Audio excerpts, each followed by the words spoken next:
ধেমাজিৰ সিমেন্ট চাপৰিৰ Upendra national academy পৰীক্ষা কেন্দ্ৰৰ পৰা ফাদিল হৈছিল এডিআৰিৰ প্ৰশ্ন কাকত।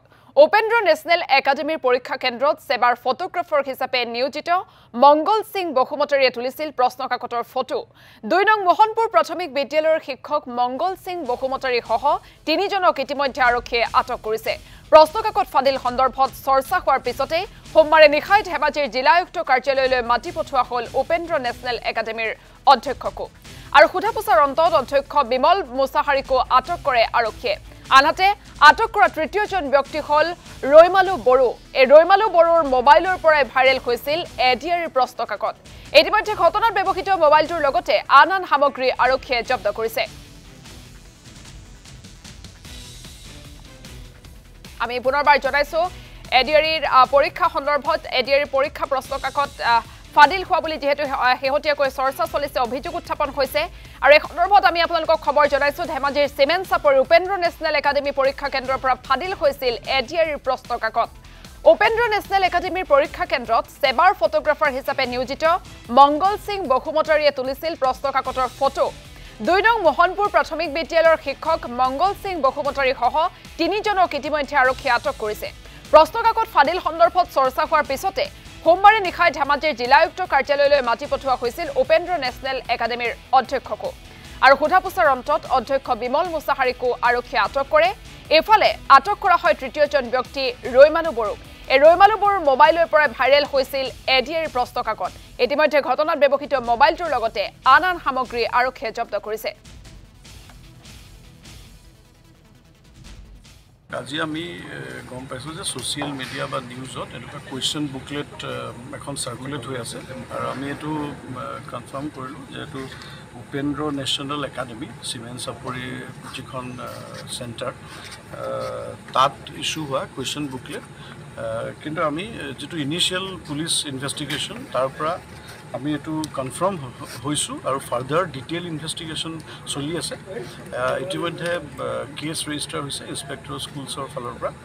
আৰু ইয়াতে আমি যিটো গম পাইছোঁ যে মংগল সিং বসুমতাৰী নামৰ এজন তাতে যি আমাৰ কেমেৰামেন, কাৰণ চিল খোলা সময়ত ভিডিঅ' ল'ব লাগে, ফটো ল'ব লাগে, তেওঁ পৰীক্ষা শেষ হোৱাৰ পাছত অৰ্থাৎ ১:৩০ বজাৰ পাছত তেওঁ মানে তেনেকৈ স্কেন কৰি ইমান দিন কষ্ট কৰি এটা পৰীক্ষাৰ কাৰণে মানসিকভাৱে আৰু তেওঁলোকে কিমান দিনৰ প্ৰচেষ্টাৰ অন্তত এটা পৰীক্ষা দিছে আৰু সকলোৱে কিছুমান আশা সপোন লৈ পৰীক্ষাত বহিছে।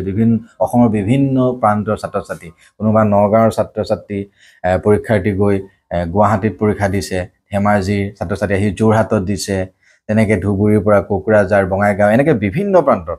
গতিকে ইমান এটা মানে এটা সুন্দৰ পৰিকল্পনা পাছতো ক'ৰবাত এটা লঘোণা থাকি গ'ল, ক'ৰবাত অকণমান সন্দেহ ৰৈ গ'ল চৰকাৰখনৰ ওপৰত বা যোনে নকৰক কামটো। আৰু এইটো কথা নিশ্চিত যে আজি আমি গম পাইছোঁ যে ধেমাজিৰ পৰা বিশেষকৈ UN একাডেমীৰ অধ্যক্ষ বৰ্তমান আটক হৈছে বিমল চন্দ্ৰ মুছাহাৰী আৰু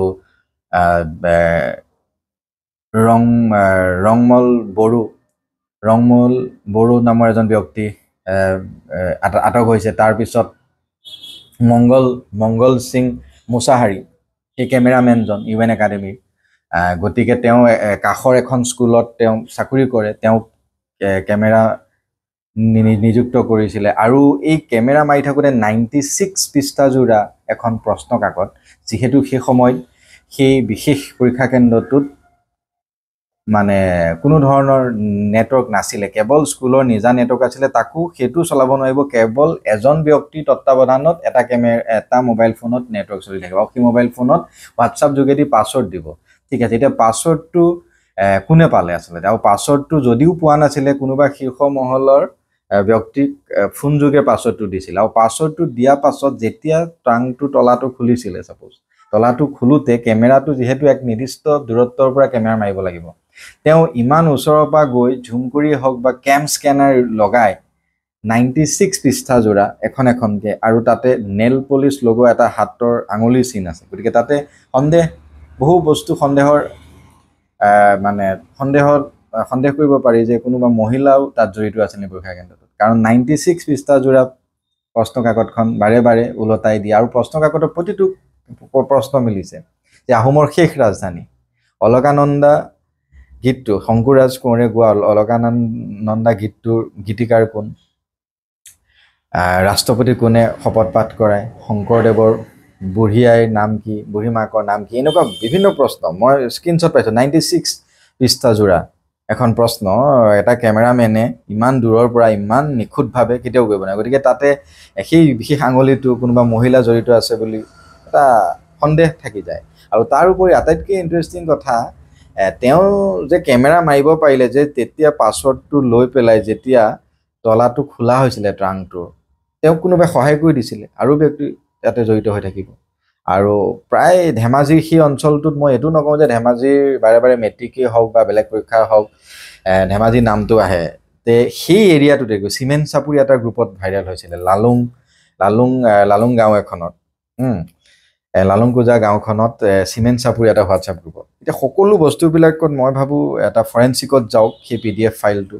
এই PDF ফাইলটো 7:30 বজাৰ পৰা যিহেতু আমাৰ নেটৱৰ্ক কাট কৰিছিলে বা ইণ্টাৰনেটৰ ব্যৱস্থা নাছিলে, তাৰপিছতো কি ধৰণে সেইটো ফাইলটো ডাউনলোড হৈছিলে, কোনে সেই ফাইলটো ভাইৰেল কৰিছিলে, আৰু সেই ফাইলটো সেই বিশেষ চিমেণ্ট চাপৰি লালুং গাঁৱৰ সেই গ্ৰুপটোত কোনে দিছিল, আৰু তাতে স্ক্ৰীনশ্বটত কোনোবাই দিছিলে যে স্ক্ৰীনশ্বট এটা পোৱা গৈছিল যে 12 লাখ টকা দিয়া হয়, হয়তো আগতেই আমি দিলোঁ হয়, পেপাৰখন পোৱা গ'ল হয়। সেইটো মুভ কৰি লগাই দিছে নে যে এইটো পৰীক্ষাৰ আগতেই মানে সেই পেপাৰখন সঁচাকৈ ভাইৰেল হৈছিলে বা পেপাৰখন গ্ৰুপত আছিলে, না সেই যিকেইজনে মেছেজটো লিখিছিলে তেওঁলোকক ইয়ালৈ আইনী প্ৰক্ৰিয়ালৈ আনিব লাগে, তেওঁলোকক সোধা পোছা কৰা যাওক।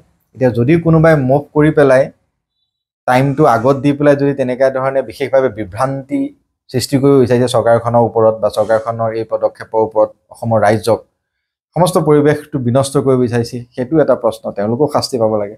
কাৰণ আমি ভাবোঁ স্বচ্ছ হ'ব লাগে, নিকা হ'ব লাগে, সুন্দৰ হ'ব লাগে, নিৰপেক্ষ হ'ব লাগে। কাৰণ আমাৰ অসমৰ ভৱিষ্যতৰ কথা, আমাৰ অসমৰ অফিচ কছাৰীত যি 3rd গ্ৰেডৰ আমাৰ পৰীক্ষাৰ্থী আমাৰ ছাত্ৰ ছাত্ৰীয়ে গিজগিজাই থাকিব, সোমাই থাকিব, তাত মই ভাবোঁ কোনো ধৰণৰ তাত পাৰ্চিয়েলিটি হ'ব নালাগে, কোৱালিটি ছাৰ্ভিচ তেওঁলোকে প্ৰদান কৰিব। গতিকে তেওঁলোকে পঢ়িছেও, আমাৰ অসমৰ আজি প্ৰায় 10 লাখ 11 লাখ পৰীক্ষাৰ্থীয়ে ৰাতি দিন ৰাত কৰি ইমান কষ্টকৈ পঢ়াৰ পিছত এনেকুৱা ধৰণৰ খবৰে যে তেওঁলোকৰ যিটো মানে আত্মবিশ্বাস দুৰ্বল কৰি পেলাই, যে এতিয়া পিছৰ যিটো পৰীক্ষা আমাৰ 29 ছেপ্টেম্বৰত আছে, আমাৰ 27 অক্টোবৰত আছে, গতিকে এই পৰীক্ষাবিলাকতো ইয়াৰ প্ৰভাৱ পৰিব। গতিকে ভাবিব যে আকৌ প্ৰশ্ন কাকত লিক হ'ব বা কোন চক্ৰই কৰিছে। যে মই অসমক মানে অসমৰ মাননীয় মুখ্যমন্ত্ৰীক বা শিক্ষামন্ত্ৰীক বা সেৱাৰ কৰ্তৃপক্ষক মই অনুৰোধ জনাম যে আপোনালোকে এটা দৃষ্টান্তমূলক শাস্তি প্ৰদান কৰক, দোষীক কৰায়ত্ব কৰক, দোষীক উলিয়াই আনক, দোষীক ধৰক। কাৰণ ই এটা প্ৰজন্মৰ কাৰণে ক্ষতি হ'ব। কাৰণ অসমত প্ৰত্যেকবাৰে পৰীক্ষা হয় আৰু 5 দিনত পেপাৰ লিক হয়, বাকী ক'তো নহয়। বাকী ইমান ডাঙৰ পৰীক্ষা বিভিন্ন ষ্টেটে পাতে, উত্তৰ প্ৰদেশৰ নিচিনা ৰাজ্য, ইমান পপুলেশ্যন, ইমান পোষ্ট, যথেষ্ট তাত মানে পদ থাকে, তাৰপিছতো ন্যায়িকে পতা যায়, ন্যায়িকে দেখা যায়। কিন্তু আমাৰ ইয়াতে দেখা পাইছোঁ, আমাৰ বিশেষকৈ যিটো চাইবাৰ ক্ৰাইম, যে এই মোবাইল হোৱাটছআপত ভাইৰেল হোৱা পিছত গম পাওঁ যে পৰীক্ষাৰ পাছত ভাইৰেল কৰে, এইটো কোন চক্ৰ জড়িত হৈ থাকে। আৰু ধেমাজিৰ সেই বিশেষ এৰিয়াটো বাৰে বাৰে চিমেণ্ট চাপৰি বা সেই লালুং গাঁওখন বা সেইখিনি UN একাডেমি, এই ৰিলেটেড এইখিনি কিন্তু প্ৰায়বোৰ পৰীক্ষাত মানে মই ভাবোঁ তেওঁলোকৰ নাম আহে। মই এইটো নকওঁ যে এখন এটা দুটা অনুষ্ঠানৰ কাৰণে গোটেই জেগাখিনি অনুষ্ঠান, কিন্তু হয়তো ক'ৰবাত তেনেকুৱা লিংক থাকিবও পাৰে।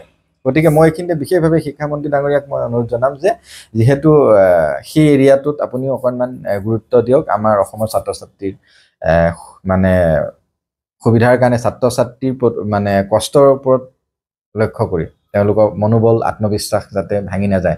আৰু মই আশা কৰোঁ ছাত্ৰ ছাত্ৰী যে পৰীক্ষা কোনো এই পৰীক্ষাটো নহয়, ময়ো কিছুমান ছাইডৰ পৰা গম পাইছোঁ এই পেপাৰখন, মই আশা কৰোঁ যে পাছৰ ফালৰ পৰাই বা কোনোবাই মুভ কৰি বিভিন্ন বিভ্ৰান্তি সৃষ্টি কৰিবৰ কাৰণে হয়তো পেপাৰখন দিছে।